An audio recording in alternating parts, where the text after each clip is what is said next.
I know.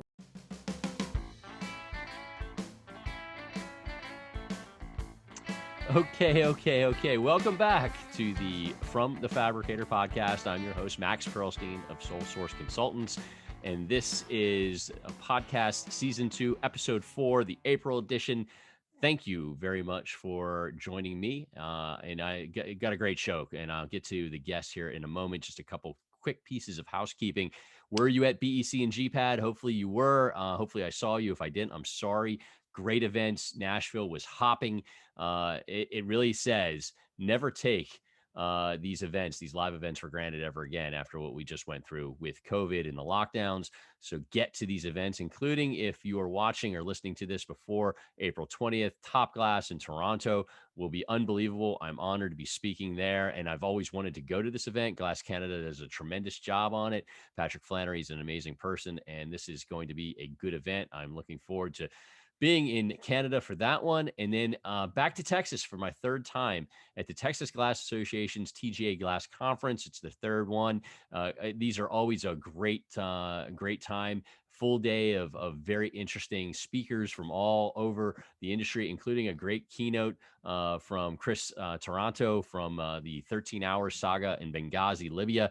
A fascinating individual I followed for a long time, and to finally get to hear him, that's going to be great. That is coming up May 13th, Round Rock, Texas, the Kalahari Resort. Check that out at the Texas Glass Association. All right, so let's get ready to jump into this podcast for this month. Amazing guests. Kick it off with Ricardo Maiz of Vitro Architectural Glass. Ricardo, I go way back with, but I learned a lot. Things I did not know about Ricardo, and what he and his team at Vitro have done is unbelievable in the last 5.5 years. Really deep and fun conversation with him. Then off to Carey Mobius in the Pacific Northwest at Garibaldi Glass. He imparts some big wisdom here. You want to listen to a piece of strategy that makes us all better. And then last but certainly not least, the Roy and Walt of our industry, the power couple of Tony and Kristen Kasprzak. You'll get the Roy and Walt description when you listen or watch it. But independent reps who do a tremendous job, represent our world very, very well, class people. So that is coming up. But we kick it off with Ricardo, and here we go. Okay. To kick things off this month, I'm absolutely thrilled to be joined by what I consider an old friend of mine who I worked with for at least a cup of coffee way back in the day. I'm joined by Ricardo Maiz of Vitro Architectural Glass. He's the president there. You can find them at vitroglazings.com. Ricardo, good to see you, and thanks for doing the podcast. Hey, Max. No, thank you for having me. It was more than a cup of coffee, and if you measure it in adrenaline and excitement, it was certainly a long time. But yeah, you were my ex-office mate, so it's a pleasure for me, and it's just an honor to be here with you. I very much admire what you do. I've listened to some of your podcasts and obviously keep up with your blog, and so I'm bracing for it. I've noticed your Mike Wallace style on your podcast interview, so I'm a little bit nervous, but we'll get through it. Nothing to be nervous about at all, and I love it. Thank you so much. And it was great to get to work with you back in the day, and then I'm thrilled to see what you've done since. I mean, and I guess that's where we'll start, is that you've had a really in what I consider an interesting career, an interesting path to get to being president here of Vitro here in the States. Talk about growing up, going to college, and then getting into this crazy glass industry. Sure. So I was born and raised in Monterrey, Mexico, which is the city where Vitro is headquartered, and a lot of the industry in Mexico is headquartered. So the big cement company, the steel company, you name it, virtually every industry was founded and still headquartered in Monterrey. So that's where I was born and raised. I come from a family of 4. I'm the oldest of 4, and both grandparents were born and raised in Monterrey.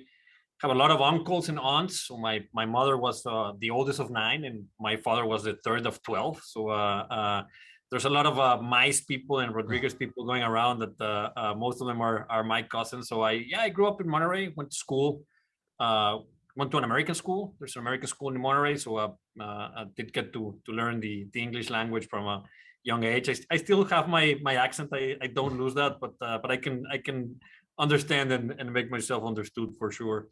And then I went to college there. I went to Monterey Tech, Okay. majored in economics, and graduated December 1997. So pretty young for that.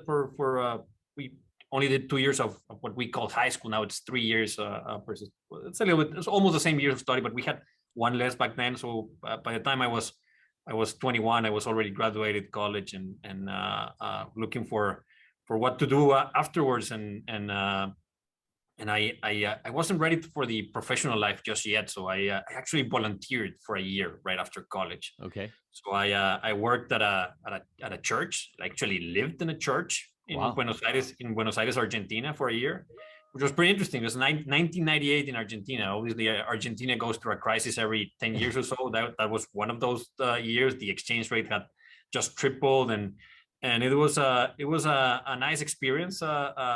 Enjoyed it a lot. Right. And then when that year is over, again, I was young, naive, and I figured that I would come back and just land a job quite quickly. But I didn't take into account that I sort of lost that recent graduate curve where you get to get to recruiting events and get to apply to multiple places. So now I was back and looking for a job, and it was hard to find a job. I actually had sort of took a bridge job of being a school teacher. Really? I was a school teacher, taught economics to high school kids, and a program that was called community service engagement or something like that. So I thought a 1 hour a week class to every student from 6th grade to 12th grade. Wow. So I couldn't walk anywhere in the city without somebody yelling out, "Hey, teacher!" And so I did it for a year and a half. So I used to teach during the day. In the afternoons, we took the kids to a community engagement project. So we took them to special needs schools and orphanages and places like that. So it was a real nice experience, and I did that for almost a year and a half while I was at the same time looking for a job, and eventually that's where I switched job and entered Vitro, and that was 22 years ago now. So wow. I've been with Vitro 22 years ago, but yeah, I had my short detour in between. And before you go on, I'm loving this because my daughter just graduated college officially in December. She's been with COVID and everything else. She's battling to try to find a job. And so she's teaching school right now. There you go. And so she's substitute teaching in 3 different districts. I cannot wait to tell her that the path is teach school, and like 20 plus years later, you're president of one of the most major corporations in the world. So, she's got something to look for. I like this. You help me as a dad here. I can close the podcast right now. We're good. We're good. Hey, tell her good luck. My deepest respects. I had and still have a newfound appreciation for teachers. I've never worked less hours in my life. So school teacher hours are pretty short. You get there at 8, you're done by 3. Then sometimes when I had my after school activities, I might be done by 5. Yeah. So I've never worked as little hours as I did back then, but I've never been as tired when I got home than when I was a school teacher. It just drains the energy out of you. Just trying to keep everyone engaged and making the effort for the entire day. So I really have a respect for school teachers, and that's something that I'll never forget. That was a great experience for me. I don't know if that's a very typical path, but tell your daughter to hang in there. She'll learn a lot, and I'm sure she'll love it, and eventually she'll end up where she needs to be. I will. I appreciate that. So, and I had to break in there because I can't wait to show that and tell her that and have her listen. So you joined Vitro, and your path at Vitro, it's not like you got in and stayed at the same place for the last bunch of years. I mean, you wore a lot of different hats. No, yeah. So the funny story and the one I tell is that, as I told you, I was having difficulty finding a job. So I went to a bunch of interviews, and eventually a friend called me up and told me, "Hey, Vitro just called me. They're looking for a guy on the strategic planning department." And so, oh, fantastic! And yeah, give them my name by all means. Give them my name, my phone. I'm all in. I'm ready. And he gave them the name of 2 friends, myself and another friend of mine. And so they call my friend, but they don't call me. So I just walk into the recruiting office and say like, hey, I hear you guys are hiring. Can I take exams? Can I interview? And say, yeah, sure, come on in. So eventually I get hired. So I always tell them a story that I had to get in through the back door. They wouldn't take me, but I refused to take no for an answer. And yeah, again, 22 years later, I'm here. But yeah, so I started in that area, in strategic planning, Okay. so business development, so for the flat glass division. So we had a bunch of business units at that time. The flat glass business unit was the one that I was assigned to. So most of my life, I've actually been related to the flat glass operation. So that was my first job, and I'll tell you a little bit about other ones. But I started in flat glass. I worked for 2 years as a strategic planning analyst, and then the next managerial level up, and then I applied to business school. And our president at that time, we had a trainee program, and again, as fate would have it, they invited me to give a talk about the strategic planning and this and that to the new recruits that were entering into a sort of high potential trainee program. And in the middle of my little talk, I had to stop because the president was here. So obviously my little talk went to the back burner, and, Sure. and he comes the president at the time, and he talks to a student and say like, hey, we're really serious about fostering your careers. And if anybody here after 2 years applies to a top MBA program and gets accepted, Vitro will pay for it. So he wasn't talking to me, but I was listening. Yes. So I started applying to some of the top business schools in the US, and eventually got accepted to a couple, and sent our president an email saying, hey, I heard you give this talk a year ago, and well, this wasn't directed at me, but I got accepted to Wharton. Is that offer still on the table, and could I be considered for that? And he just answered me, hey, look for me in the office a day from now, or whatever it was. And he said like, yeah, we're definitely interested. If you want to continue working for us, we will sponsor your MBA, and then you'll commit to come back and work for us. And so that was that. So 2 years after starting at Vitro, I was in Philadelphia, studying at Wharton for my MBA. Obviously did that for a couple of years, a full-time MBA program, really great experience. Sure. Did a couple of internships with other people, but also always intent of coming back and honoring my commitments. And I did come back to work at the flat glass division, still sort of the same area, different managerial position, but I did there for a few years, and then some reshuffling at what was Vitro America, and Arturo, who became my boss, was promoted to CEO. He was the CFO. I raised my hand and said, hey, if you're looking for a CFO, I'd love to do it. Yeah. I think I was the only crazy person to volunteer for a CFO job at a glass and construction material company right after the housing crisis. Right. But I was there, and that's where obviously where I met you, and we Yes. coincided for some time, and really an interesting experience. We were in the process of turning around and getting through the crisis, where some exterior factors happen, and obviously out of our control, and Right. a big fight with our parent company and their creditors, and I learned more about bankruptcy law and restructuring during that time than I care for, and Me too. Me too. Yeah. So that world is a whole different level, but we obviously went through that. The assets of the company were eventually sold off to some capital, and that's where sort of myself, and we parted ways, and I stayed behind. I was the last man standing in the divestiture of the assets, so I managed through the estate holdings, and doing the disbursement to creditors, and staying there until the company was liquidated, and then I went back to Mexico, and when I went back, more turbulence. I think I had the sort of CFO of the flat glass division for about 10 days. Right. Until everything changed again, and I was now doing financing and restructuring things. So we kept going to courtrooms and going through that fun process. But eventually, everything got resolved very favorably. So a deal was struck. Vitro was able to restructure his debt, and I was promoted to head of strategy and business development and M&A, and it was just a flurry of things that happened. So we within months of me taking on the job, we were able to divest our glass containers, a food and beverage glass container business, very successful transactions to Owen, Illinois, that wiped out the entirety of Vitro's debt. Yeah, we were able to give a large a dividend to the shareholders, and kept some cash in hand to reinvent the company and continue to grow or chart the path for growth. And within a year of divesting our container business, we bought PPG's flat glass business. Yes. And within months of that, we bought PGW, which was the former PPG auto glass business unit, and that had gone through a private equity round.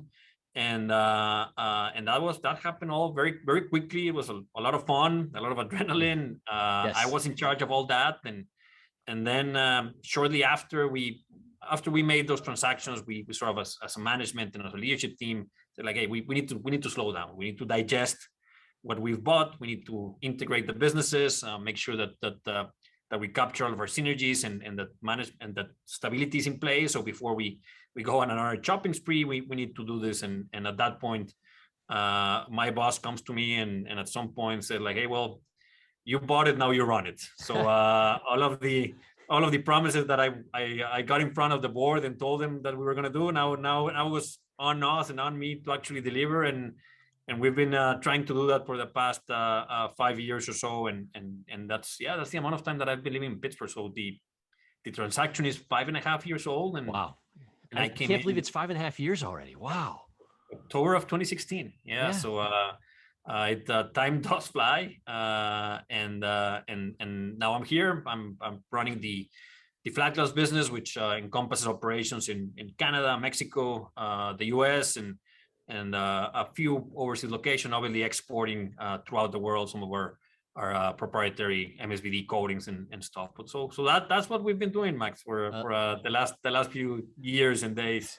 What a path. What a path. I love it. I knew you wore a lot of hats. I did not realize some of the steps that you had to take, and also where you kind of were thrown into after, that period between Vitro America and then Vitro buying PPG. Now, talking about Vitro buying PPG, that's the one question I probably got from most people when I said, hey, I've got Ricardo on my podcast. They're like, you got to ask him what it was like to buy a brand like PPG that was so well known, it had that ingrained, name in the marketplace, and then having to come and rebrand it and bring the Vitro brand to the forefront, and then dealing with the transition, the culture, and everything.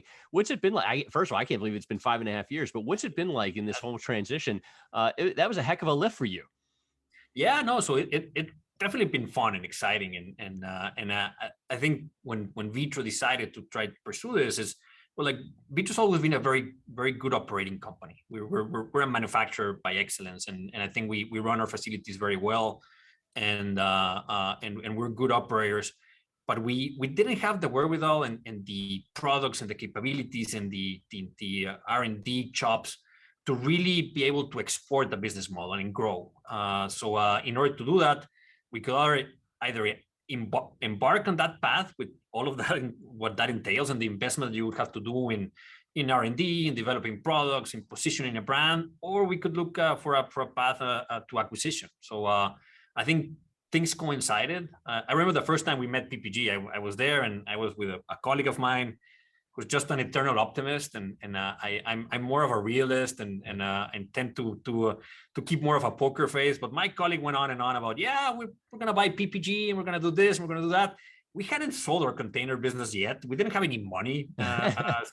So I think the PPG guy just stared at us a little bit funny, like, yeah, okay, all right, fine. Right. So I think it was more of a courtesy meeting, but when we sold our glass container division, now things got serious. Now we had the wherewithal. Now we could actually pull it off. And the one thing that whenever we do put our head into something and we want to move quick, we have the setup to be able to do that. Our CEO is still part of the founding family, and he has a lot of sway in the board, and he has a very cohesive board, and when we want to move quickly, we can move quickly. So I think that was a secret. We We engaged in PPG. We were adamant that we needed a particular exclusivity period to be able to deal one-on-one and not waste our times, each other's times. And it was a very short timeline. So by the time we started our due diligence, to the time that we were signing papers, I think it was like 2.5 months. It was nothing. It was just super quick, all hands on deck, and being able to do the diligence. And so I don't know if this is true or not, and obviously this is nothing to divulge, but I heard through the grapevine that some people got wind of the transaction and were interested in maybe stepping into our shoes at some point. But we moved so fast, and we kept to our commitments in terms of execution time and initial offer that we closed. PPG said like, no, we got this, it's done. We're not interested in going into any uncertainty. We got this locked in, and then let's do it. And obviously they're hugely successful company moving into the paints world and the chemicals world, and I think it fit what they were doing. And it obviously fit what we were doing. So we closed the transaction. Very exciting at times, and yeah, the one thing that was key to us, and even when we went in front of the board and presented, we said like, we really need to make an investment in preserving the halo of the brand, right, and the reputation of the brand, right, and being able to carry that on. Because if we lost that, then the transaction was for naught. That we really didn't, and it's a credit to my team and our communication guys, and a lot of them, they're great at what they do, and we've gone from 0% recognition with architects. I mean 0. Yes. That we made an inquiry and like brand reputation, brand knowledge. We went from 0 to 75 now. Yeah. And when you that's incredible in just 5 years. And we also test like unaided brand awareness. Vitro today, with an unaided brand awareness with architects, is number 1. Yeah, number 1. No other current operating company has a greater unaided brand reputation than Vitro. Still, PPG has a huge unaided brand reputation. So if you add PPG and Vitro, we're 2.5 times as recognized as any other brand in the industry. So that's incredible. I'm really proud of that, because that was what we couldn't lose. If we lost that, the transaction was a failure. So we've done that. We've recognized as the most preferred glass manufacturer brand out there, and again, obviously you have to back it up and deliver with products and service and that, but you also have to do a lot of marketing, good work behind that, and our team does a great job, and I'm really happy and proud that we've been able to carry through that brand halo that PPG built for so long. Yeah, that is, that's something to be said, because you're right. I mean, PPG was like Kleenex, Jello, in this space, in the building space, that was the name, and you weren't allowed to use it anymore because they were, obviously in paints and chemicals, and you're Vitro. And so you had to start completely from scratch, which meant you had to, educate a world of people that don't move very quickly, and don't like change either. And so, you and your team, and obviously we'll probably talk about it a little bit more, Rob Struble and everybody, they're great people, and they've done tremendous jobs up against some serious odds and a clock ticking, because, every day mattered. You had to, every day, you could not take a day off, no days off. No, for sure. That was priority number 1, and we set up a budget. Even when we went in front of the board, we said like, first few years we really need to invest, and we carved out a budget, and we were true to it, and really invested in it, and I think that was the best move that we could have made, and again, just having great people here, and what we do on the digital space and our webpage and the reach that we have, it's really impressive, and we've fostered it, and we continue to grow it, and we've since the acquisition. There's our web traffic has increased like 2.5 times since we made the acquisition. It was already the standard in the industry. So really proud of all of that. Really proud of the team here and in Mexico. We got great marketing folks in Mexico who do a great job for us. Yeah, tremendous. And we're going to talk about the education center, but I want to talk about the one of the things that I've been really impressed in, and I think one of the fears that the industry had was that when Vitro bought PPG, that there wouldn't be any more technology and evolution of new products, and are they going to keep creating, because PPG was always that leader with the solar bands and so on. but you have taken, that role and taken it very seriously. And not only are you continuing to advance the traditional glass side, but with things like, VacuumX and the Solar Volt, you've gone beyond with great R&D and new products. No, that again, you hit on the nail. That PPG was always recognized as the leader in terms of product innovation and product development and launching the new innovative products into a market. And we've invested very hard on that as well. So R&D folks, we've invested. We continue to grow our staff. Our people here are also great. Adam Polsing, who leads our R&D team, and other team are just great to work with, very creative. And we had two things. We had a few gaps.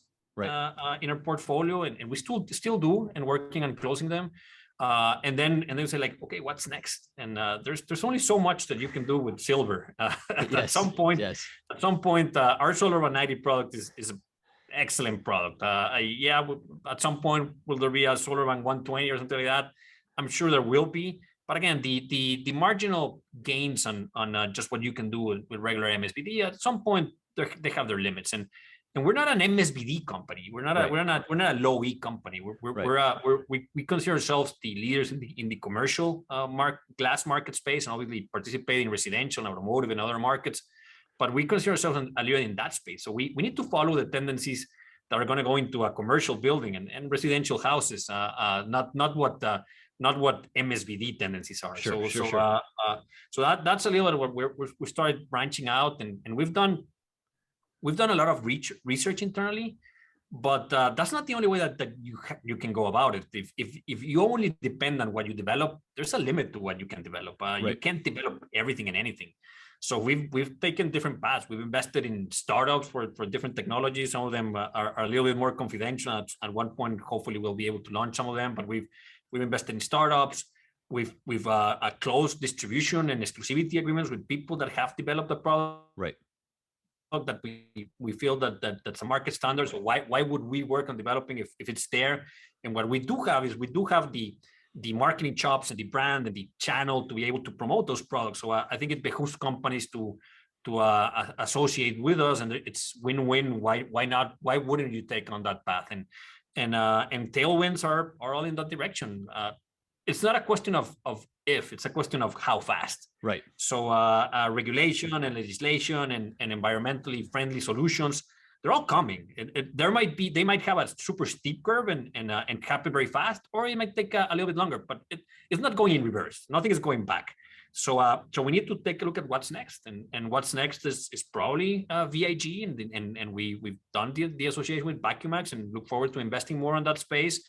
Obviously, and you find so VIG for retrofit, it's a great solution. Sure. So absolutely. Great solution for retrofit. You see local law in New York coming up in that direction. You see California coming up now with tendencies to actually self-generate energy out of buildings.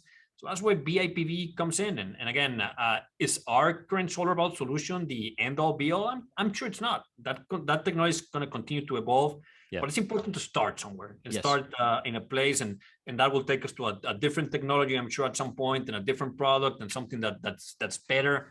But you got to start somewhere. And, you got to be in the game. You got to be in the game. You got to be in the game. You got to be in the and learn. You have no idea how many things I've learned about that space that we had no clue when we did this small bet and investment. But you got to learn. You got to learn by doing, and we're excited about the prospects and the value-added products that we're developing. There's more in the pipeline. So that gets me excited. That makes it fun to come to work and see some of the progress that we're making. I like it. And not only, we talked about what you had to do marketing and now these products, but I should mention, in the last 5.5 years, you've remade your sales team too. A lot of new folks in the last 5.5 years, and they're spectacular. Yes. I know so many of them, and they're all like top of their game sort of folks. There are too many for me to mention. We'd run out of time. But congrats to you on that. And that had to be also tough too, because you took over a company that had people there for 40 years in some cases. And a lot of them still stayed, but you were able to bring in, a kind of a breath of fresh air from so many others. No, for sure. And that was interesting that you mentioned it when I talked about closing gaps. That was a gap. And I think we were relying just too much on our brand reputation and in our just spec position that was historically built in, and had maybe not invested as heavily, or maybe let some of our competitors get ahead of us in terms of just feet on the street and tending more to the glacier community. We focused almost exclusively in architects, and some of our competitors were doing a better job at working with glaciers. So we restructured our sales group. We brought in great people, as you mentioned, just fresh air, people with a lot of knowledge in the industry, but a lot of excitement and enthusiasm for selling glass and speccing glass.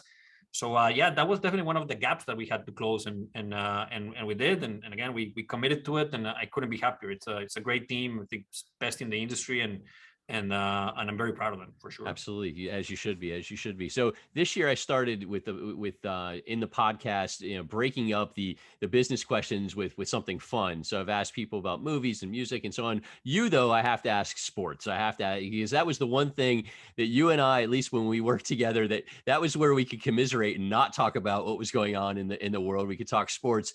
But the one thing I never found out from you was who your favorite athletes were. Who are the guys that you had up on the wall, or who you admire? I'm very curious on this answer.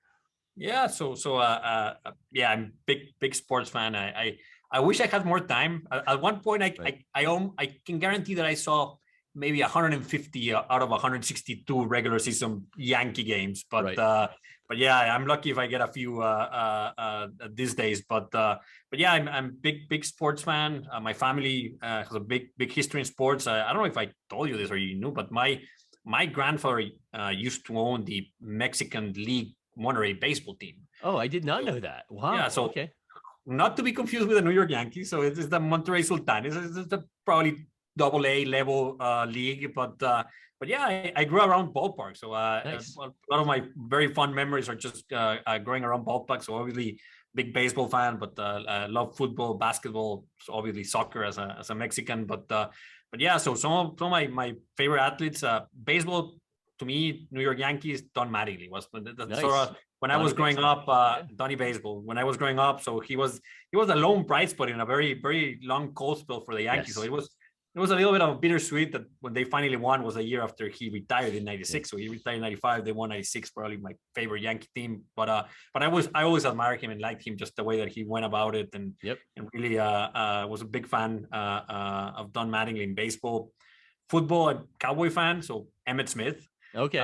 We have to cling to the glory years, and it's been dry. It's been dry for a while. Yeah, it's so bad. But yeah, those '90s teams, and he was the heart and soul of the team. And whenever they, always remember the playoff game against the Giants where he separated his shoulder, or not, it was a play. It was last game of the regular season. They needed to win that to get home field advantage, and separate shoulder, just carrying the team, winning in overtime. He was my guy. Out of all of the Cowboys, Emmitt was my guy. I actually went to see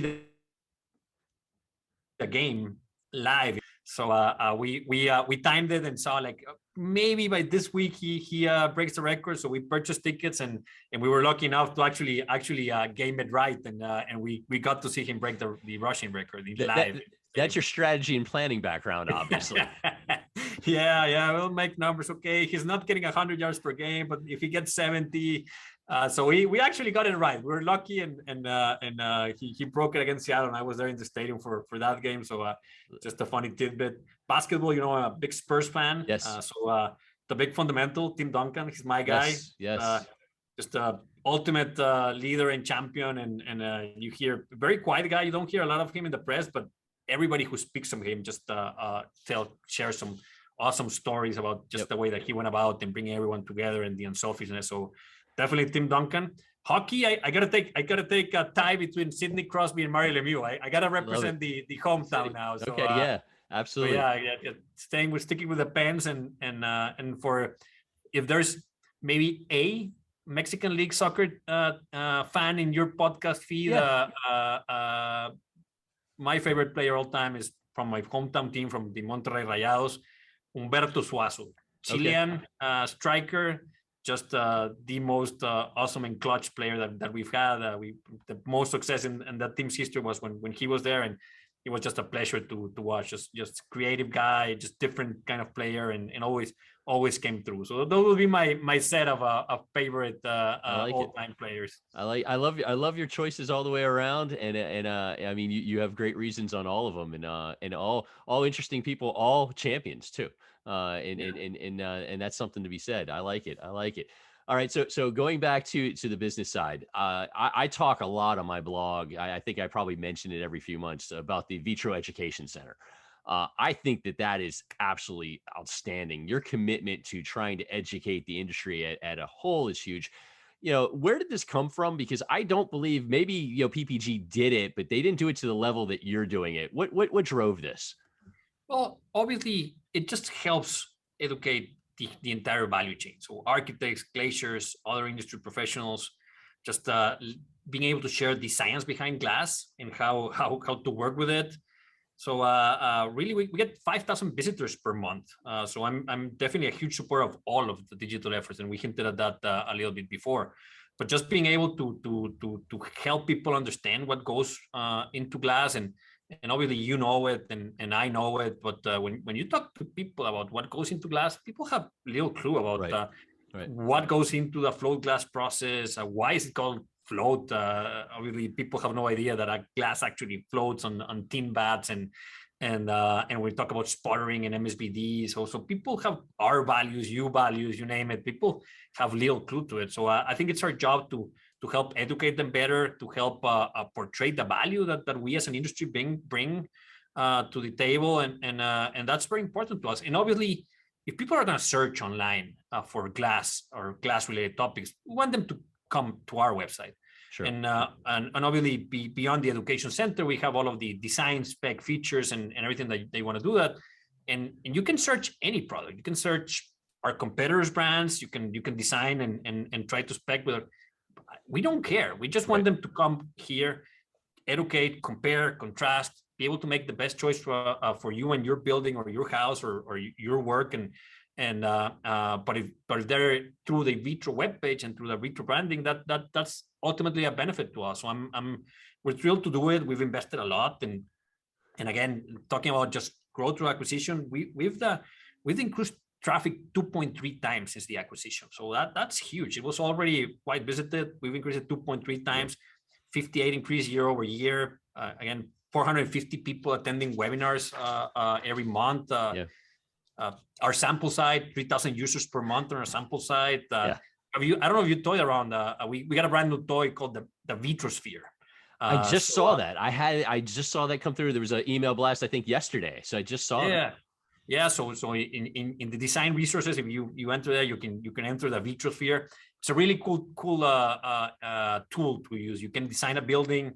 You can see it from an angle, what type of building, what type of glass, and you'll get a very, very good rendering of how your building would look like with the different types of glass that we offer. So I recommend you and all of your listeners to play a little bit around with it, because it's an awesome tool that we just developed, and we continue to try to innovate and continue to do more with our digital tools, and that's a big focus of ours. We'll continue to work on it for sure. It's beautiful. It's beautiful. So the website is vitroglazings.com. You can find everything you need. You go through that front door there, and it's a very, very well-optimized site, easy to get through. I'm with Ricardo Maiz, the president of Vitro Architectural Glass. Thrilled that you're taking so much time out of your day. I know you're busy. I got a couple more things to hit you with before you go. But what are you excited about overall going into, we're headed sort of the middle of the year. And also on the flip side, are there things that you're a little worried about? Any red flags in the future that have you concerned?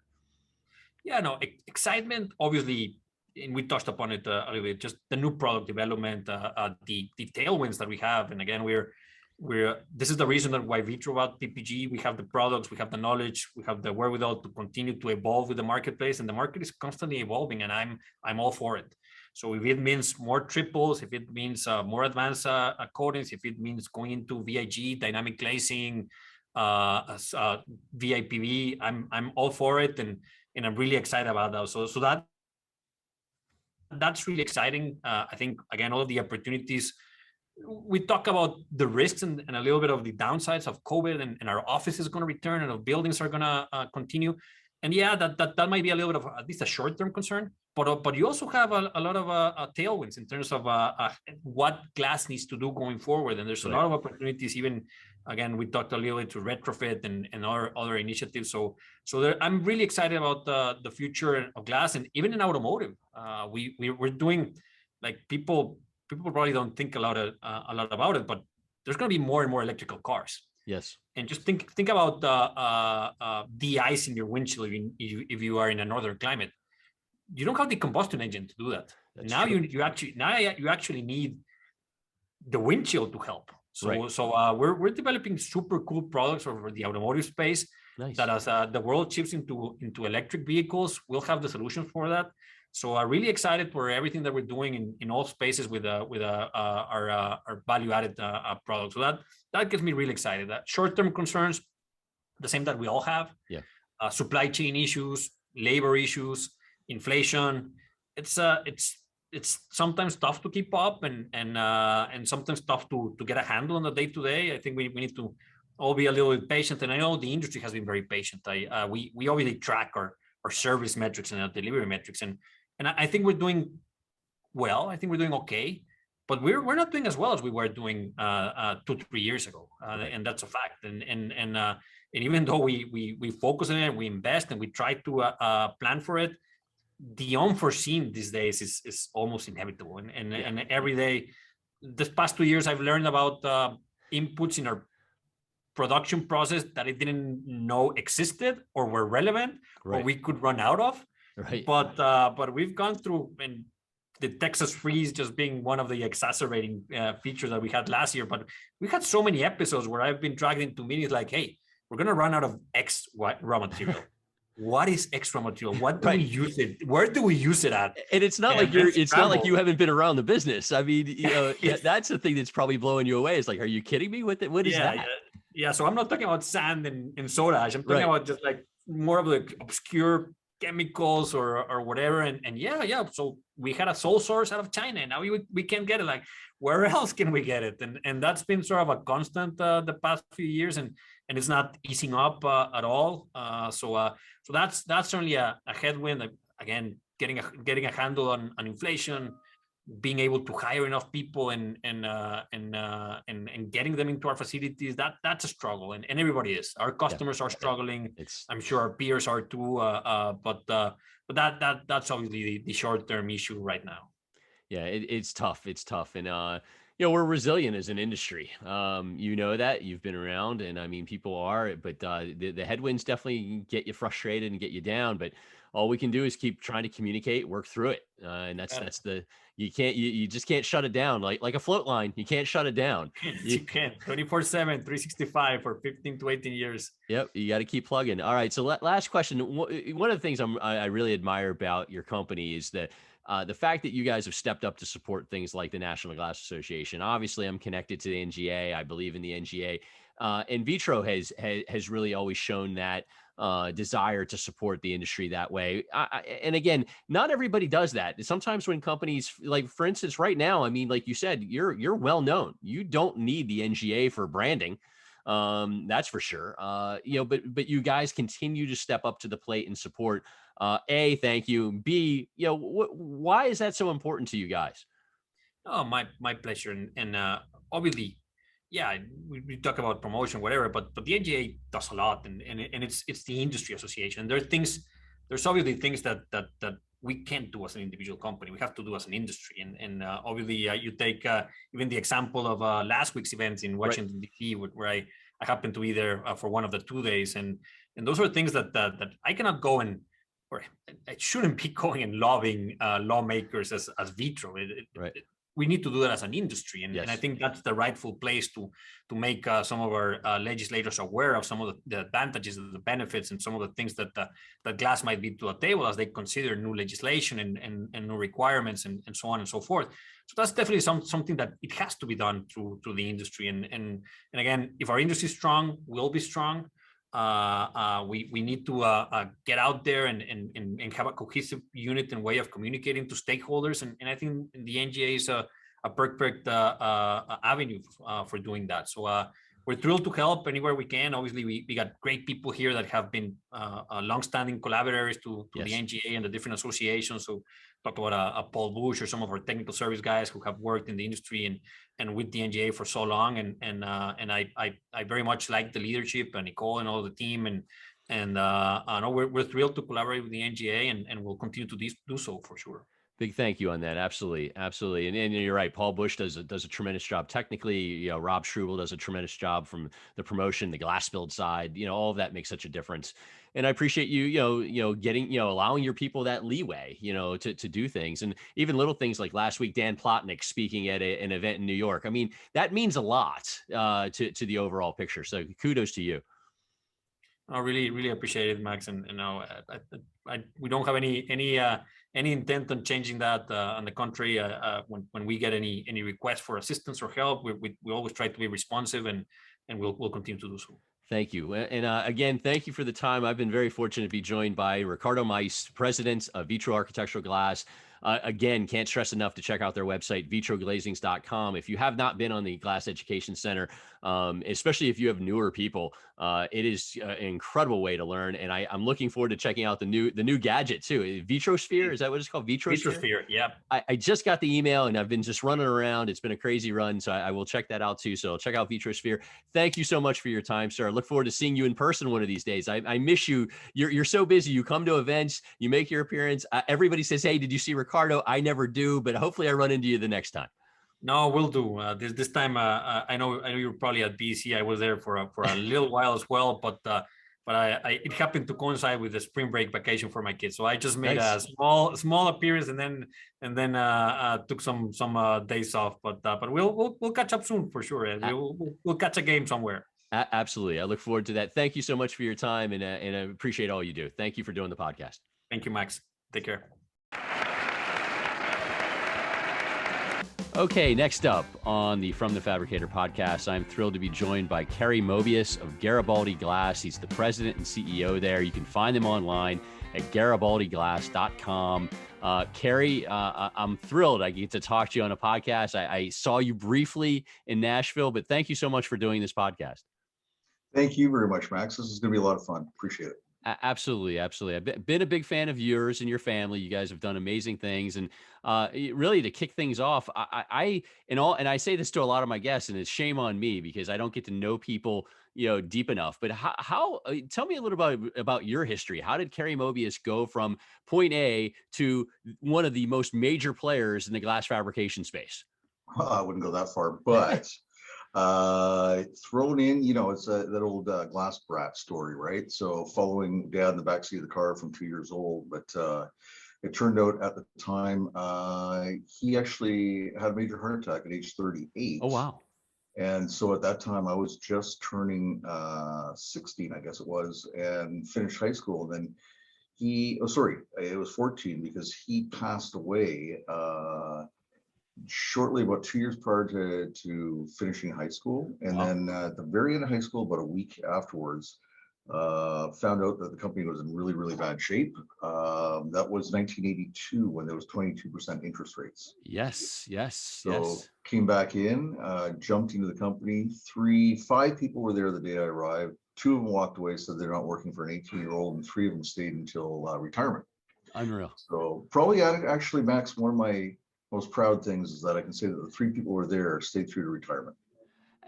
That's amazing. I didn't know any of this. This is mind blowing. So at 18, you jump in, you take over, and just especially the 80s were so much going on, and it was not an easy industry to be in the 80s. No, and at 18, you don't have business on your mind. You have good times on your mind, right? So sure. It's making that cut. But you know what? It's because of the people I had around me, and that's a message I'd like to send out to anybody that might be listening here. I had a wonderful mentor, Ron DeBoer. He used to be with Westcan Glass, and before he sold out, it's people like that actually helped me see the other side and get my feet balanced nicely. So I can't say enough to the people that were around me. Yeah, you've developed a very nice culture too. I noticed that when I visited your place. It's been several years now, but you've got a nice culture going as well. Well, I appreciate that, Max. Again, it's something we strive for. The way we look at it is so many of your waking hours are here with people you work with. Right. You might as well like them.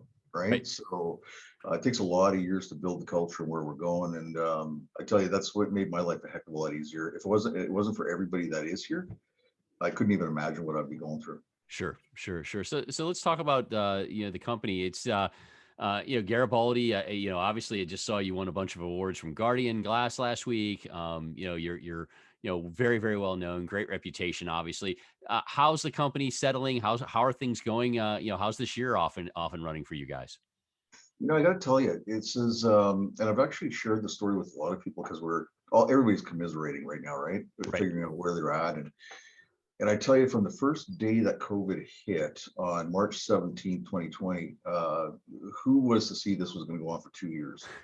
But we took our position, and we were able to get a little bit of assistance from the government. So we reinvested that into process engineers, more training and learning, more lean initiatives, more CI initiatives. And we thought, you know what, make the best of a worse situation and see if we can't come out of this stronger at the other end. And the truth of the matter is the fact that this went on for 2 years was probably a benefit to us because it allowed us to do so much more to prepare ourselves for coming out the back end. What we tried to do is say, what's going to be different?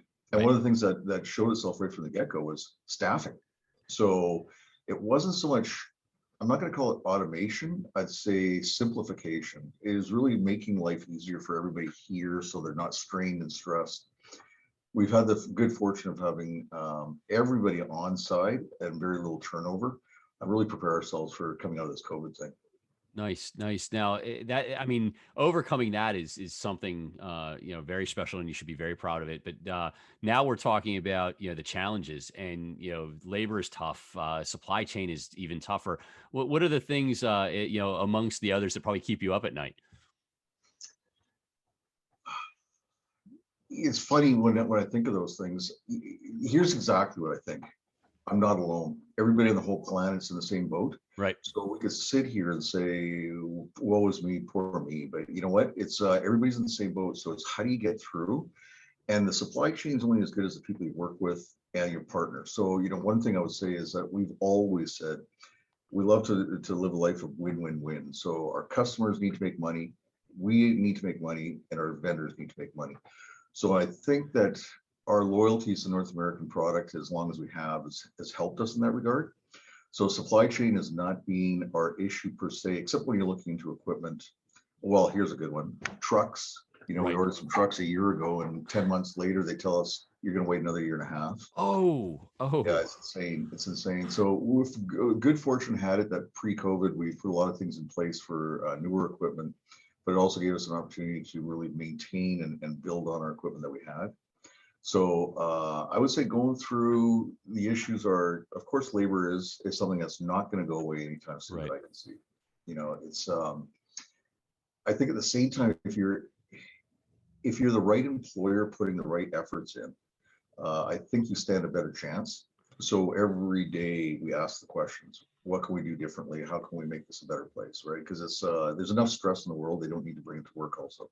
Yeah, no doubt. And I think you have the right attitude with that. You've the win-win-win thing. I really like. That's you've probably told me that before in mixed company or when I've been at Glass Day, but I really like that thought process because a lot of that is lost. People don't realize that everybody needs to win in this thing, and there's enough for everybody if you do it correctly. Yeah, and I'm so glad you just said that, Max. That's exactly how we feel. It's that chain can't be broken. If it's broken, it's not long term. Just that simple. Yeah, and when I speak in Toronto on the 20th, I'm stealing the win-win-win thing from my keynote. I will give you props though, but I am stealing that because I really like that. That was Please good. Do, man. Please do. Absolutely. Now, one thing I would love to steal if I back in my fabricating day, I would have loved to have done a project like Richardson in Winnipeg I'm gonna put the pictures up on the screen for those of you watching on YouTube. This is an unbelievable project. When I told you pick out a project for me, I knew you had a lot in your holster. I did not expect this one. The look of this building is incredible. And so absolute kudos to you and your team. Talk to me. This thing is amazing. Was it easy? Was it hard? How did it come along? Please talk to me about this project. It's super cool you're so excited about it because like they asked me, what should we show? And I thought, geez, we just won this award also. Yeah. So this one was an all Canadian award, but aside from that, the project just looks so cool sitting there. So where we really try to go is right from the onset. So another coined phrase I'll give you is we're a solution-based company that happens to be in the glass business. So when someone's designing something, someone's developing, they want to do something, they usually, hopefully, bring us in early enough that some of our design people can really get inside their brains and see what their concept is they're trying to get to. And then we just do all the cut-ups. So whether it's the screens on here, whether it's color of glass and or frit and paint, whatever the case is, the most difficult thing on here was the stairs inside, because the way they're all the high opacity fade out pattern. Yes. Is how to get that to blend up the stairs and so forth. So we spent a lot of time, and I think what I would say to you, Max, is because we've done things similar, not exactly the same, it's given us a lot of depth and insight to how did we challenge the last one. And one thing I'll finish with is most of the time, and I'd like to say all the time, but we're guilty of that also, but most of the time, we'll do what we call a Hanse for lean, and that is a review of the project afterwards so that we can learn from it. So the next time we got something similar, we're not reinventing the wheel. Nice. And I mean, the interesting thing about those stairs is, I mean, you are walking a tightrope with those stairs. I mean, you one wrong move with the way that fade is laid out, and you're completely off. So again, kudos to you and your staff, and it probably came from those debriefs from previous projects. Exactly what it was, and really the bigger one was where the stairs was one thing, but the exterior glazing when you drive by, it just looks sensational. I would probably get in an accident if I saw that building. I'd have to pull over. That's a beaut, and I'm excited for the audience to see that. So I've started this year a fun question for each of my guests, and for you, because you're in Canada and hockey is the sport. I know lacrosse is the official sport of Canada, but hockey in my mind is. I wanted to know your forward line. You're the all-time coach of all-time hockey. Who are the three guys taking the front line for you? I can't wait to hear who these three are going to be and see if they match up with mine. Well, you know what, man? I've been a season ticket holder for the Canucks for 34 years. So at this point, I feel like I'm one of the owners. I pay so much money for the seats. So we cover a lot of hockey, but the obvious first for me is Wayne Gretzky. Yeah. I mean, what do you say, right? The other one I have to say is, because I've actually seen him a whole bunch of times myself, and he's invested in this city too, is Gordie Howe. You know, okay. And he's been such a stalwart for so long. Yes. And Sid the Kid. Okay. Very nice. Very nice. I thought maybe you would hit me with Trevor Linden or one of those great Canucks of old yore, but you went really with the classics.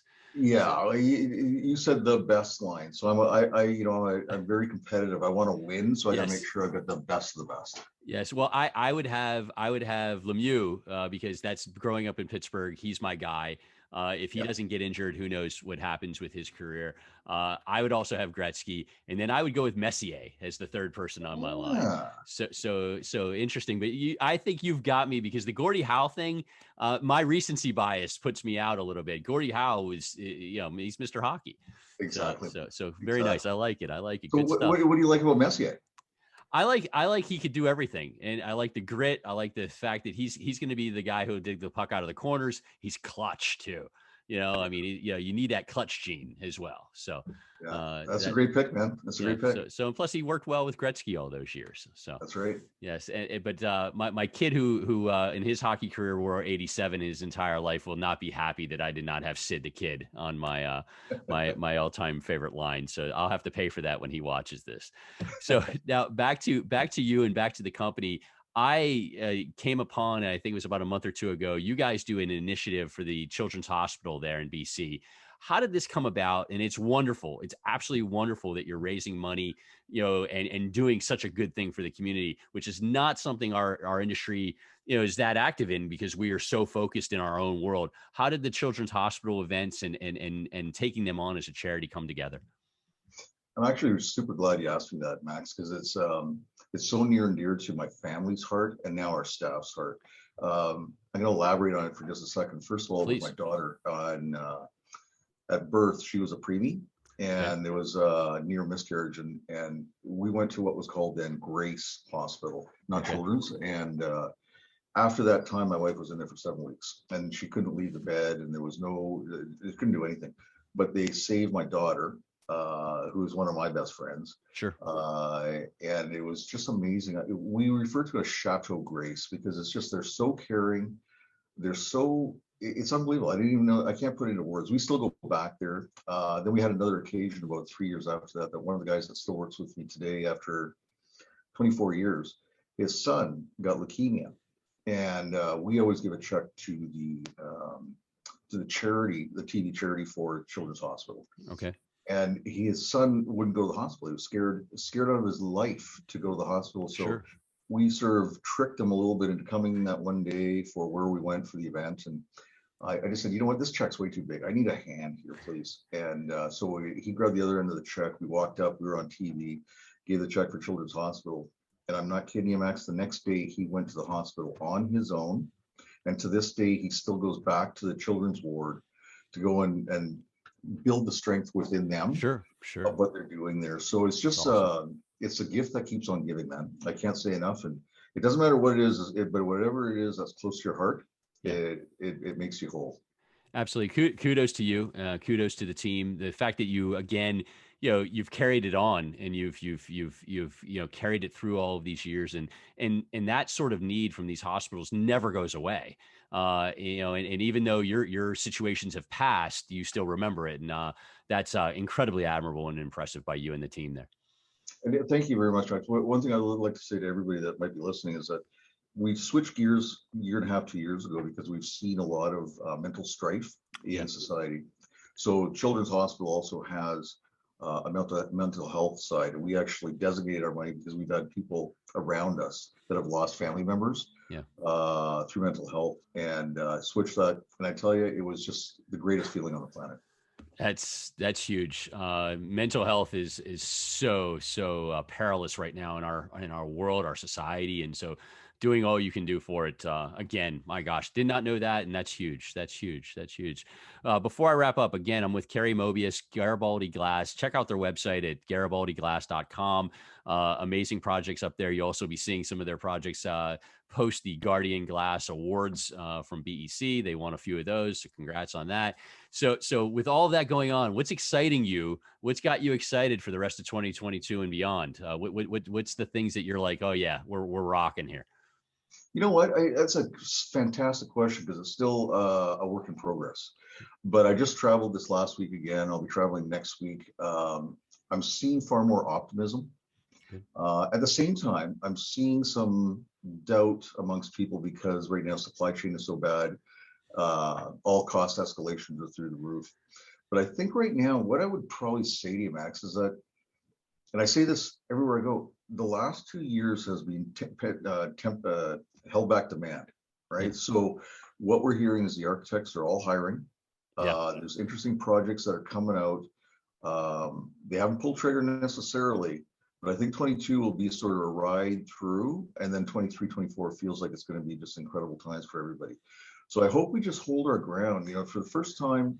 And I am going to step out on this one, that for the first time I've seen in a long time that we've actually somewhat clawed back all these cost increases we've had, that in the past, where they've always been stomped out by the developers. I see this with the Glazers. Sure. And I'm fine saying that out loud. We can't absorb everything. And I think everybody stays balanced. There's enough work out there for everybody. It's just, I do worry that there's going to be some people who are going to have a lot of tough times, but you know what? It's just work hard, man. Yeah. No, I said that going into this year, that I do think that folks that struggle to understand their costs, struggle to do the right thing by passing on these costs and holding on to them, are going to feel it this year. There's no bailouts. There's nothing that could save them. So those folks are going to feel it. So, but I love, again, what you're doing. Your process. The win-win-win thing is a huge takeaway for me from this, and I think that really goes to show everybody there is enough for everybody. There's enough for us to get there. We all have to work together, and to get there for sure. I like it. I like it. Will I see you at Glassfield this year? Will you make an appearance there? That's good. I always, hopefully I'll see you for longer than I saw you in Nashville. I saw you kind of, zipping here and there. You're a man in demand. So I at least got to wave at you as you flashed on by. So right. No, that's excellent. I will be there. Absolutely. And I was really happy to see the BEC turnout. I think, really for our industry, we're all dying to get back. See each other face to face and get back to business. So it's I see it's right around the corner now. We just got to hope it stays the right track. Exactly. Let's keep that let's keep that going. Thank you. And thank you so much, Carey, for taking the time. It was Carey Mobius, Garibaldi Glass. Congrats on what you've got going on. Kudos on the Children's Hospital charity and the focus towards mental health, which is brilliant. And I just, again, thrilled that you could take the time to join me today. Thank you. Always a pleasure talking to you, Max. Thanks so much, buddy. Okay. I'm really excited. I've known these two people for a while, but I did not know their backstory. And before we started this interview, they gave me a little bit of a sneak preview. And folks, it's pretty darn cool. This is Tony and Kristen Kasprzak of Seawall Architectural Products. You can find them online at www.seawallap.com. They are manufacturers reps and amongst the best we have in our industry. And Tony, Kristen, thank you so much for being here. Thanks for having us. Thank you, Max. Again, it's an honor to spend time with you. Thank you very much for letting us do this. Absolutely. I was excited because I love the fact that you guys do work together. I love how you're active on social media, how you're active at shows. You two do not you do not fit the role of some people who think that reps that never leave the house sort of thing. You guys are always in motion. And I'm impressed with that. So we'll get into your lines and we'll get into some of the things that excite you. But the best part of this whole thing just happened to me a few minutes ago, as you were telling me briefly about your backstory. I always think, my family dates back to 1898 in the industry. And I've always been, okay, it's me, the Zigglers down in Texas. I think they were in 1870s. But then you blew me away. You have connections into the 1800s, and Kristen has connections even further back. So let's talk about how the two of you got into this industry and that family connection. Tony, Kristen, if you want to take me through it, I'm fascinated by this. Oh, thank you very much. All right. We started talking about when we got involved in the industry. We were literally born into it. So Kristen's dad owned a glass shop in Billerica, Massachusetts. Worked outside of Boston.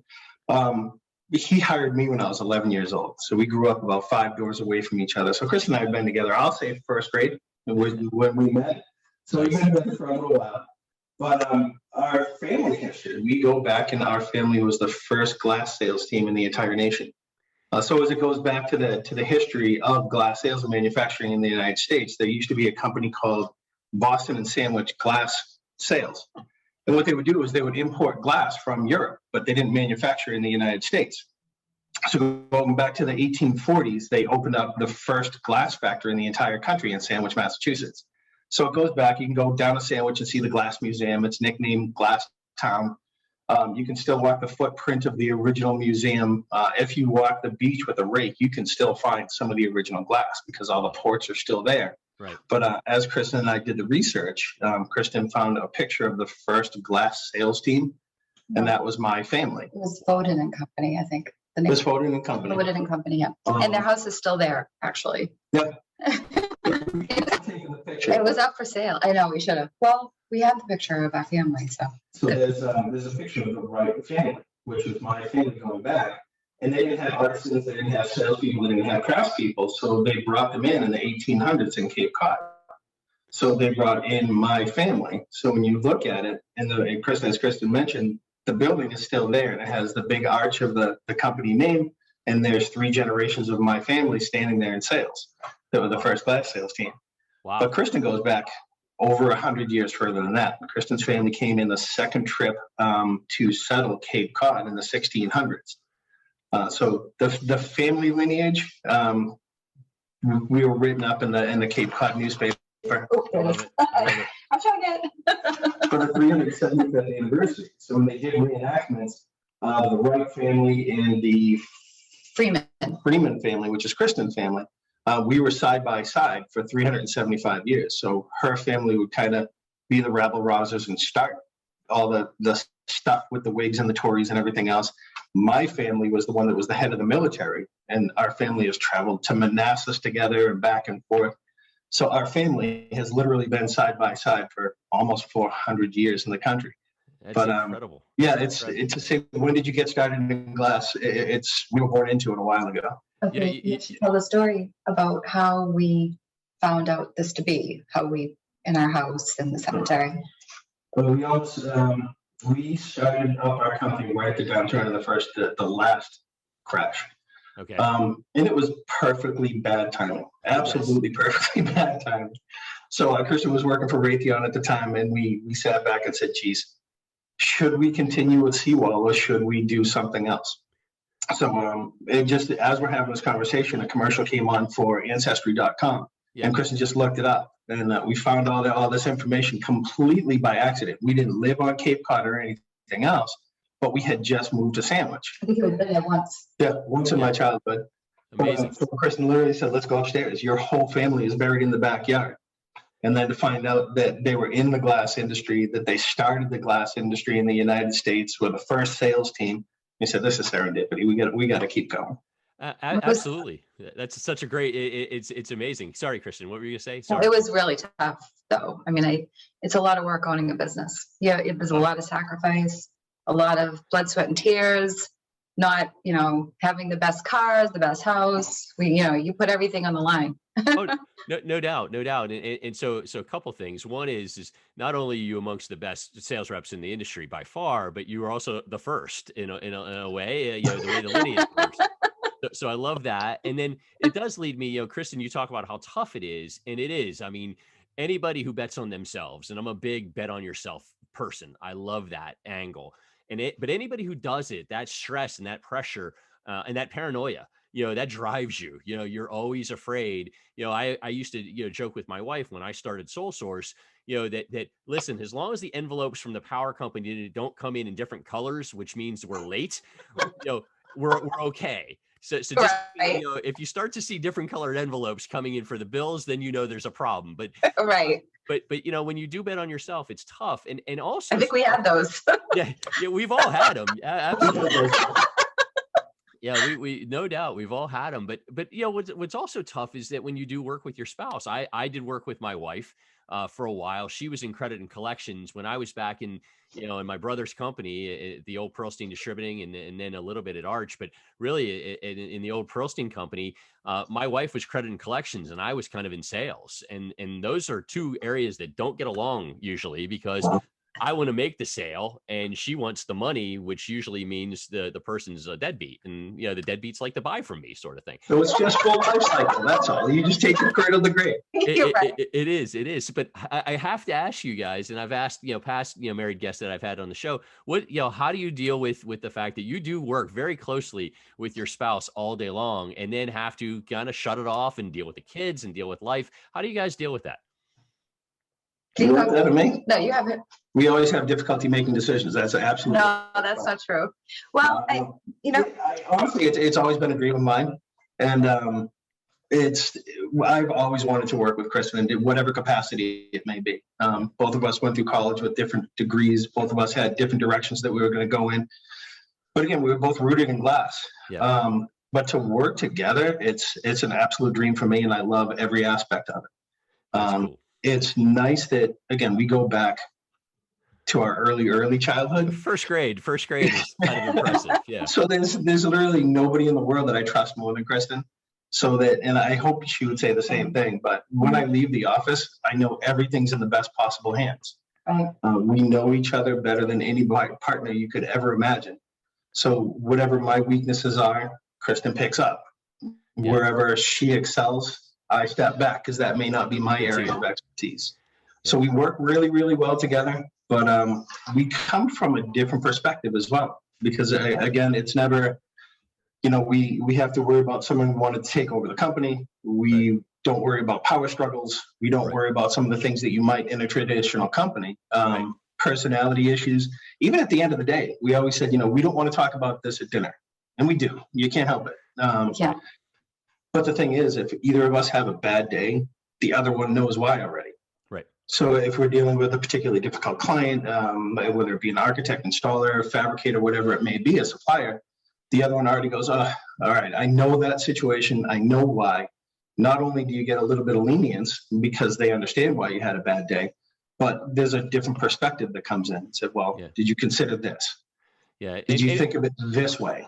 It allows you to commiserate together. That's a big thing. You guys know what you're up against. So. And it really brings you down at the end of the day to say, all right, maybe it wasn't as bad as I thought it was. Yeah. And have somebody else say, hey, this is really what happened. Here's a different perspective on that. This is how you might want to come at it in a different way, is invaluable. I absolutely love it.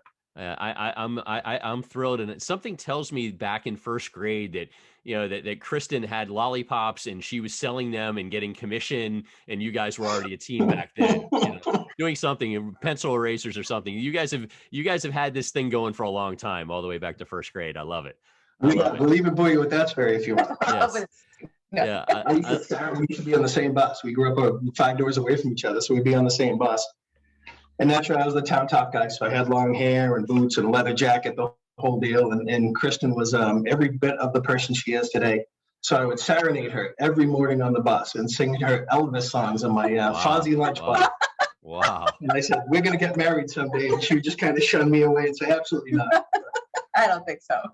Well, has always been Well, this is why you guys are a great team. So I love it. It goes way back, and you've got that connection. And now, as we move towards the present, you've got a great lineup of companies, and that's one of the things that kind of drove me to you guys as well. One, I'm a big LinkedIn guy, and I love the fact that you are LinkedIn people as well. And I love the fact that you support your lines very, very well on LinkedIn. That's something I think does set you apart. But talk about what you've got going and what excites you. I mean, I know this is a big time open-ended question, and you've got to pass some love around. But what's exciting to you about who you guys are representing right now and why? It's really tough to narrow that down when you consider that everybody spent the last 2 years almost planning. And everybody stepped back and they couldn't do a lot of outbound sales. So even the sales teams, the marketing teams, the development teams, they've all been quarantined in their own little group, and they've all been manufacturing. They've all been coming up with different ways, not only to market, to get out on LinkedIn. And we've been incredibly fortunate when it comes to that. Some of the teams at Gold Ray and Isoclima have been really, really good about giving us data and information to be able to put out there to people. Right. So it makes it very, very easy. But everybody's got something new and exciting that's going on. I mean, we've heard about and known the guys at Delubac and Global Security Glazing for years. People would come to us, and we've been fortunate that people consider us to be extensions of themselves and part of their sales team. So they'll come to us and say, all right, well, we know you work with Gold Ray, but where would we find ballistics glass? Right. Immediately we'd say, you got to call our friends at Delubac. Right. So to be a part of that team is so exciting for us, just to be a part of a brick and mortar company that's been an industry standard for so long. But then to see the acquisition of Isoclima and what they bring to the table with the worldwide recognition. Hate to say it, but deep pockets, they are reinvesting and reinvigorating in the company. Yeah. So to see an older company that's been an industry standard and really set the bar for everybody else, turn the corner and come in something new is so exciting to be a part of. Yeah, there's a huge need for the product. Yeah, huge need. And I should back up a little bit because I mentioned that you're manufacturers reps, but you have two major areas of focus too. You have the New England area, correct? And then you have Florida in the Southeast. Can you explain that for our audience? Because I failed to do that at the beginning. The areas you guys cover as manufacturers reps. Oh, no problem. Yeah, do you want to take that? Or you? No, you bet. Sure. Kristen has this thing about us. I don't know if you know the history of Disney and Roy and Walt. Very much so. Yeah. So Walt was kind of the dreamer and the guy who was out in front and talked all the time and didn't let anybody else talk. And Roy was the person that made everything happen. Yes. That's kind of Kristen and I. Okay. So I tend to take over a little bit when it comes to these conversations. Well, we'll be having a conversation about something, and I'll say, "It's okay, Walt. remember who I am. Take it down." If you can't tell, he's got tons of energy. Yes, that's why it's what initially drew me to Tony years ago, is that his energy. I've known him for a long time, way back in the day. But so New England and Florida, or you want to, what's the exact areas? I'm sorry. So we cover all of New England, and it's different regions even within New England for the different companies that we represent. So Gold Ray was really the first company that we work with, and even that was fun. We started out, I was the Northeast sales rep for AGC. Okay. And Gold Ray was one of my customers when they had a facility in Brooklyn, Brooklyn, New York. Right. We transitioned them away from one of my competitors at the time. Greg Zaroka was kind enough to say, "Oh, if you're leaving and doing something, please represent us." Yeah. So he gave us all of New England and down into Connecticut, Rhode Island, Massachusetts, New Hampshire, Vermont, and Maine. Okay. And that carried through with the rest of the companies that we brought in. So working with Rayco Interiors, they gave us all of New England as well. But then Isoclima was the first company who came to us and said, well, if you're going to be in New England, we hear that you're looking at Florida. We started talking to them more and more and more. Florida's always been a dream location for Kristen. And it was interesting with the pandemic, how everybody kind of transitioned out of these major metropolises down to Florida. Yeah. And we watched that and we started researching a little bit. And we found out that Florida is part of the 5 biggest growth markets in the country right now. It's incredible. So if you look at insurance companies or aerospace, they're all booming and it's all happening in Florida. Yeah. So we started initially talking to Isoclima and Global and Dulubac Security Glass. And we opened an office down here just about 18 months ago. We're down in Florida right now. So we've got a little place in Flagler Beach, which is nice because we can go surfing at lunch. Nice. Someday. Love Keep talking about it. I don't think we're ever going to get there. Someday. But we service all of Florida and all of New England. So the way we kind of split that up is I spend my time with the glazers, the general contractors, the end user, whereas Kristen, being more intelligent and a better promoter, spends all her time with the specified products. And she'll spend all the time with the architects and the R&D group. So when we do that, the nice breakdown initially was we could do everything via Zoom. Yeah. So even if we were in Florida, we were doing lunch and learns in Boston. If we were in Boston for the week, we'd be doing lunch and learns down in Florida. So it was very, very easy to grow that without a physical presence. Right. But now that we've done that, we just started supplying. We've got 40 schools that we're working with in Osceola County for Dulubac, who has the contract for all the redevelopment of the schools down there and then the implementation of ballistics class. Wonderful. So that feeds us to be able to go talk to the end users and the glazers and spend the time with general contractors. So now that we do that, now we go full life cycle where we've worked with the architect, we've worked with the manufacturer, but now we're in the field with the glazers, which gives us the opportunity to now introduce to Dev and some of the other manufacturers that we work with, because they all work synergistically together. So it's not without a lot of work, but it's grown pretty organically, and we've been very fortunate when it comes to that. Yeah, no, it's a nice setup, and I give you guys a lot of credit because again, you threw yourself at something. It's funny, you started the company in the teeth of the recession, you expanded the company in the teeth of the pandemic, and I like what you've done. I mean, and you've got good clients. I mean, and good accounts. I mean, Gold Ray. At the recent BEC, talk about just owning an event. The Gold Ray folks owned a good portion of BEC with just the way that they performed and their setup. So it's a great setup for you guys as well. So I like this. I like what you've got going on. Good people gravitate to good people too. I believe that as well. Which is why we're always leaning on you. Hey, glad. Hey, I'm honored when you guys come up to me at a show or something like that. I love to get to see you, and it makes my day. I'm glad I'm in your universe. So I appreciate it. Yeah, even that watching Gold Ray grow has been amazing. To be with the company long enough, and I think we've been working with Gold Ray now for 15 years. Yeah, where we heard stories of Laura Little when she was a little, being Kathy's daughter, and to watch them transition through the leadership of Greg to Kathy to now Mike and Laura is amazing to watch, and to be affiliated with the company that long. It gives a family feel to it. Yeah. So going back to, even Kristen and I working together, we know that Gold Ray always has our best interest in mind, and ours, obviously theirs. Yeah. So it's nice. It's really nice to be a part of groups like that for as long as we have. And the support team as well. And Danielle and, just the project managers, they're like an extension of our family now because we've known them for so long. And I'm not sure that other manufacturers reps can say that. We enjoy having, we work really hard, but we recognize when our vendors also work really hard too. And they work for us because it's yin and yang, I think, right? Yeah. Right? I like that. It is a gravitational pull. I mean, I do think that, good people run together and it happens. And Laura and Mike and the Soroka family, Kathy, they're just fantastic people. And then, in their plant and their project management, their marketing, they do good things. So I'm glad that they're connected with you, and it's been a long-term relationship. That's a good thing. That's a very good thing. It's been a lot of fun. Hopefully everybody on the other side appreciates it as well. I think they do. I think they do. So in these podcasts recently, especially in 2022, I've mixed it up with a fun question in the middle, to kind of break up the the heavy duty glass talk and things like that. So my fun question for you guys is all-time favorite movie for each of you. There's no way you two agree on this. If you two agree on this, then I'd have a problem with it. All right. So each of you have to have an all-time favorite movie and why. I'm curious. Well, I'm an 80s kid. We both are. So I'm going to say anything by John Hughes, and I'm going to go with Vacation only because I love comedies. Yeah. And Vacation was the first movie Tony and I saw together. We were 12. I love it. And Kristen, I was at a car show over the weekend and I saw a car that looked like the Family Truckster. Yeah.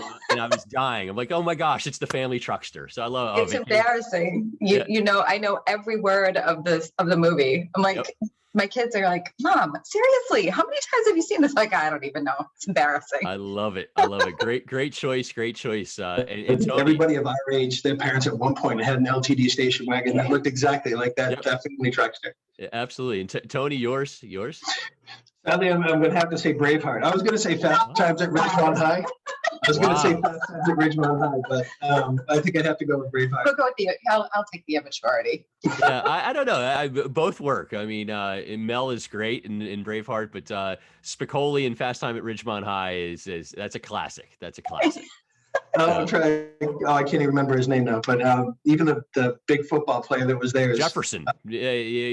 Forrest Whitaker played that, I believe. Right. To see when he became from that movie, that's a great movie. It is. And when my son listens to this, because he checks these out, my kids make fun of me because my memory is so randomizing. I can't remember what I ate for breakfast, but I just pulled Forrest Whitaker's name out of thin air.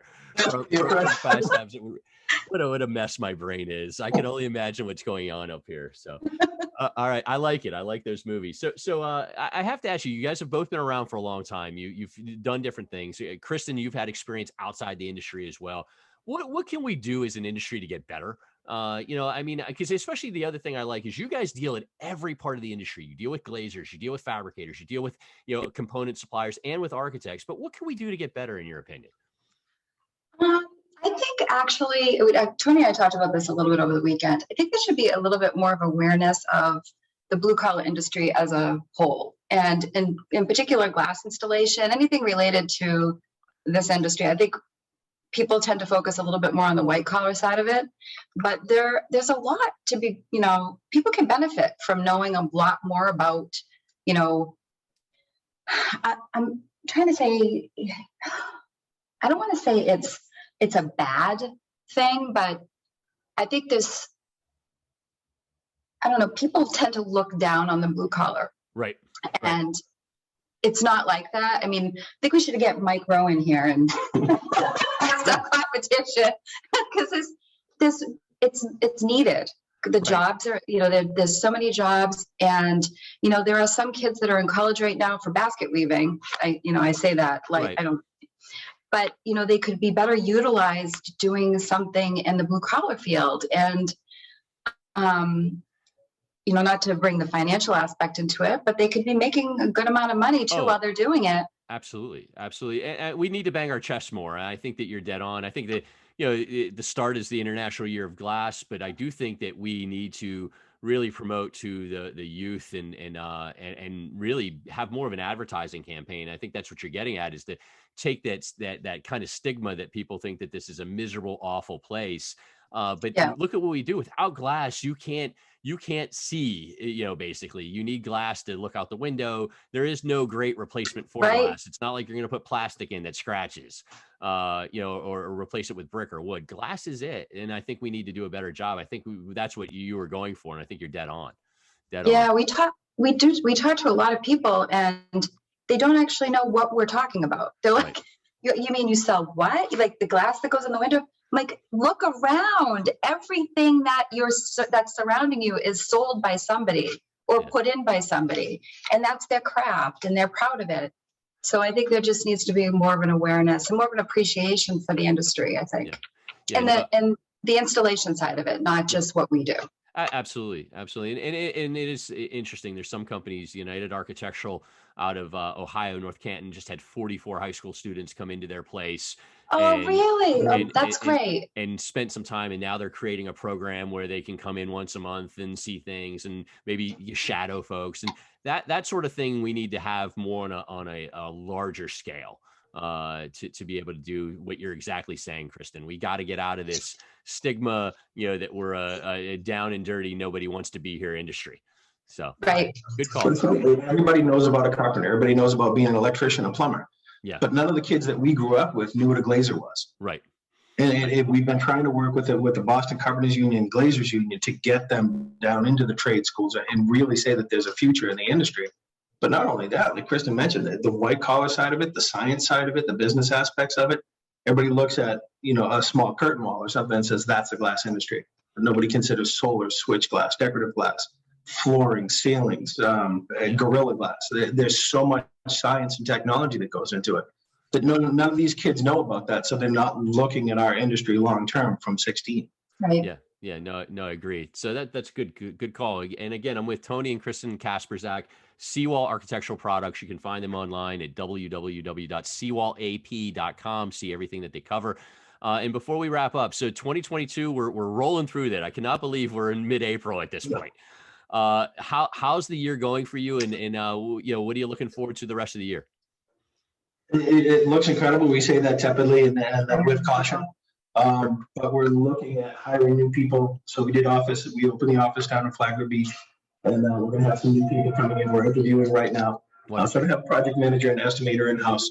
But as far as projections for the year, every supplier that we're working with, we're 20% over projection for the year already. Good. And it looks good. We keep seeing small concerns that are coming up. Mass General just shelved some major projects in Massachusetts. But for all intents, every industry looks strong. Every industry, whether it be private or public, it looks very, very strong. Yeah, and I give you guys credit because, while the Northeast, there's a little worry about softness in the Northeast, by you diversifying and going to Florida, you help kind of hedge that bet a little bit. So that was a good call as well. And that's right. It's the worry. The worry. Yeah. Well, I tell companies all the time, the Roy factor. Absolutely. Roy is all you. Well, Walt can keep dreaming. Roy makes all the good calls. I like this. But I keep telling people all the time that, we know, tough times will come again. So it's how you're prepared for that. And whether you're a glazer who diversifies into getting in interiors, or you're a fabricator who gets into heavy glass doors or so on, you guys did the same thing. You figured out a way to, prepare for what would happen. So kudos to you, Roy / Kristen, and kudos to you, Tony / Walt. I love it. And I got my Disney in. You did. And I hope I see you at Glass Build, because I will definitely have to bring you custom ears or something that says Kristen / Roy on there. So, I will be at Glass Build this year. We've already booked our tickets. We've already booked the hotel. We're on our way. Wonderful. Well, I appreciate you guys doing the podcast. I know you're always swamped and always busy. So thanks for carving out some time for me. And, thanks for, to you guys for what you do for this industry, even dating all the way back to the 1600s. You guys are awesome. Thank you so much. Thank you so much. Max, I appreciate it. Awesome.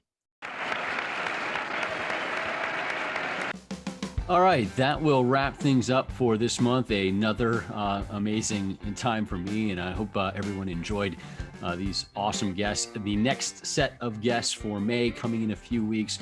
Again, really interesting people from different places and time, including the godfather, in my opinion, of the glazing industry podcast. So looking forward to that one coming up next month. Before I leave you today, like I always have been doing, or at least that's been the trend lately on this podcast, is a rundown of what I'm watching, what you might be wanting to watch. So I have my things that I'm watching, and then I got a couple from Heather West, the best PR person in the biz. But first, mine, Bad Vegan on Netflix, thanks to PJ Hillbolt for that one. Very interesting. Makes you scratch your head on how smart people can do dumb things. We Crashed, which is the WeWork series I talked about on my blog a couple weeks ago. Really interesting about the WeWork situation there, dramatized. And then a cheesy sports documentary, a series, Winning Time, which is the Lakers of the 1980s, the Showtime Lakers. That one on HBO Max. Now, Heather had given me 3. I talked to her, and she gave me Invisible Pilot on HBO, Philly DA on Netflix, and then the Oscar award-winning short documentary Queen of Basketball, that's on YouTube. I will watch all of those because usually whatever Heather tells me, I do, especially on glass industry stuff and on documentaries. So check those out. That's it. That's it for this month. Thank you so much for joining. Thank you for supporting. Very much appreciate it. And look forward to seeing you again in May with some great guests. Thank you very much. See you soon.